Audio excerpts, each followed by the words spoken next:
बिस्मिल्लाहिर्रहमानिर्रहीम। अस्सलाम वालेकुम फ्रेंड्स, मेरा नाम दानियल अंजुम है और आज हमारा जावास्क्रिप्ट का सेकंड लेक्चर है। इसमें हम ये देखेंगे कि जावास्क्रिप्ट को हम लिखेंगे कहाँ पर, किन किन चीज़ों की हमें ज़रूरत है और जावास्क्रिप्ट हम कैसे अप्लाई करेंगे। तो जावास्क्रिप्ट को यूज़ करने के लिए हमें एक तो कोड एडिटर चाहिए जो कि हम वी एस कोड यूज़ करेंगे माइक्रोसॉफ्ट की तरफ से जो बना हुआ है, और दूसरा हमें कोई भी एक ब्राउज़र चाहिए, वो आप क्रोम यूज़ कर लें, एज यूज़ कर लें या फायरफॉक्स यूज़ कर लें, जो चाहे आप यूज़ कर सकते हैं। तो यहाँ पर मैंने अपना फ़ोल्डर ओपन कर लिया है। यहाँ पर मैं राइट क्लिक करके ओपन विद कोड करता हूँ।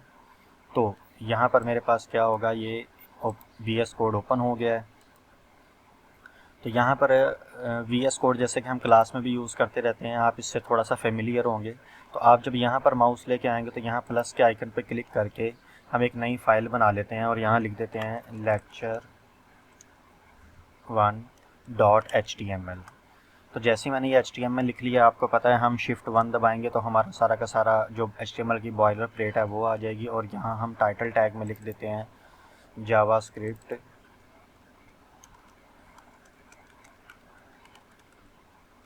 इम्प्लीमेंटेशन। तो अगर आपको याद होगा तो हम जब CSS में काम कर रहे होते थे तो हम यहाँ पर अपने हेड टैग में इंटरनल CSS के लिए क्या करते थे, एक स्टाइल टैग लेते थे और यहाँ पर फिर हम इस तरह H1 लिख के जो भी हमारा टैग होता था हम उसको सिलेक्ट कर लेते थे।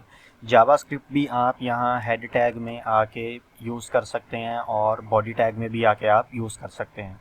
लेकिन एक रिकमेंडेड वे ये है कि आपको जावास्क्रिप्ट जो है वो स्टैंडर्ड वे में ये कहा जाता है कि आप बॉडी टैग के अंदर एट दी एंड यहाँ पर इस्तेमाल करें, ताकि जब आपके सर्वर से फ़ाइल आती है HTML और CSS की और उसमें अगर जावास्क्रिप्ट की कोई फंक्शनैलिटी इंप्लीमेंट हो, तो जब हमारा ब्राउज़र पे पूरा HTML और CSS का कंटेंट लोड हो जाए उसके बाद हमारी जावास्क्रिप्ट चले।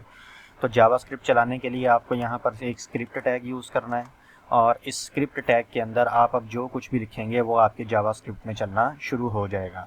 जैसे अभी एक छोटी सी मिसाल देते हैं कि जावास्क्रिप्ट में हमें कोई नोटिफिकेशन दिखाना हो तो उसके लिए हमारे पास एक अलर्ट टैग होता है।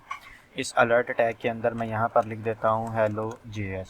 तो जैसे ही मैंने ये लिखा, अब मैं अगर यहाँ पर राइट क्लिक करके कॉपी पाथ करूँ और यहाँ अपनी फ़ाइल को आके चला लूँ, तो ये देखें हमें यहाँ पर आ गया this page says hello JS। ये हमने वो जो लिखा हुआ था डाटा वो आ रहा है यहाँ पर, और ये हमारी एक अलर्ट चल रही है।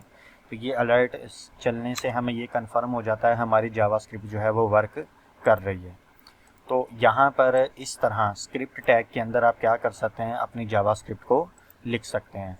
ये इसका फर्स्ट वे था कि इन पेज जावास्क्रिप्ट भी कहते हैं और इसे इंटरनल जावास्क्रिप्ट भी आप कह सकते हैं।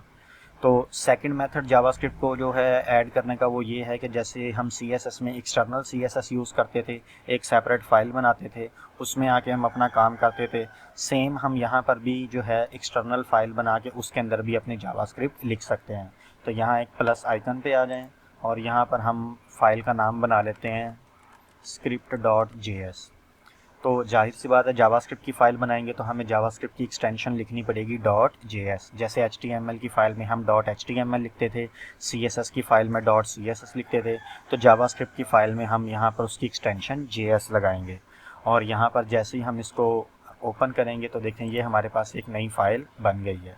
इसमें भी मैं क्या करता हूँ, अपना ये वाला कोड हटा देता हूँ और दोबारा से इस पे आते हैं और स्क्रिप्ट टैग में मैं लिखता हूँ अलर्ट और यहाँ पर भी लिख देते हैं hello JS from external file, यानी एक्सटर्नल JS हम यूज़ कर रहे हैं, इधर से ये हमारे पास आ जाएगा। अब इसको चलाना कैसे है, अगर मैं यहाँ पर आके एक बार रिफ़्रेश करूँ तो देखिए हमें कुछ भी शो नहीं हो रहा है। तो हम यहाँ पर क्या करेंगे, इस स्क्रिप्ट फाइल को इस HTML फाइल के साथ लिंक करेंगे। तो लिंक करने के लिए आपको अपना वो स्क्रिप्ट टैग लेना है। तो VS कोड भी हमें सजेशन दे देता है, आप अब की बार खाली स्क्रिप्ट टैग लेने के बजाय आप स्क्रिप्ट SRC यूज़ करेंगे, ये एमिट एब्रीवेशन हमें बता देगा। अब SRC में आपने अपनी उस फाइल का नाम देना है जिसमें हमारी जावास्क्रिप्ट लिखी हुई है। तो हमारी जो जावास्क्रिप्ट लिखी है वो है script.js। ये हमारे पास सजेशन आ गया, इसी को हम यूज़ कर लेते हैं। तो अब अगर हमारी जो एक्सटर्नल JS है वो हमारी इस HTML के साथ लिंक हो चुकी है, तो अब अगर हम अपने ब्राउज़र पे आएँ और एक बार आके रिफ़्रेश करें तो देखिए हमें अगेन मिल रहा है hello JS from external file. तो जावास्क्रिप्ट को हमने इंटरनली और एक्सटर्नली अपनी वेबसाइट में कैसे इंक्लूड करते हैं वो हमने सीख लिया, और साथ में ये एक थोड़ा सा अलर्ट जावास्क्रिप्ट का एक फंक्शन है हमने वो देख लिया। तो यहाँ तक हमने ये देख लिया कि जावास्क्रिप्ट को इंटरनली और एक्सटर्नली आप कैसे अपने प्रोजेक्ट में इम्प्लीमेंट कर सकते हैं। इसके बाद नेक्स्ट लेक्चर में हम देखेंगे कि जावास्क्रिप्ट में HTML कैसे लिखी जा सकती है, हम क्या क्या टैग्स यूज़ करेंगे, किस किस तरह हमें क्या क्या यूज़ करना पड़ता है। ज़्यादातर मैं जो इंटरनल जावास्क्रिप्ट को ही यूज़ करूँगा। इंटरनल मीन यहाँ जो हम एक स्क्रिप्ट टैग लेते थे और स्क्रिप्ट टैग में यहाँ पर इस तरह जो मैंने अलर्ट लिखा था, तो इसमें हम लिख देते हैं this is alert from internal या इन पेज JS।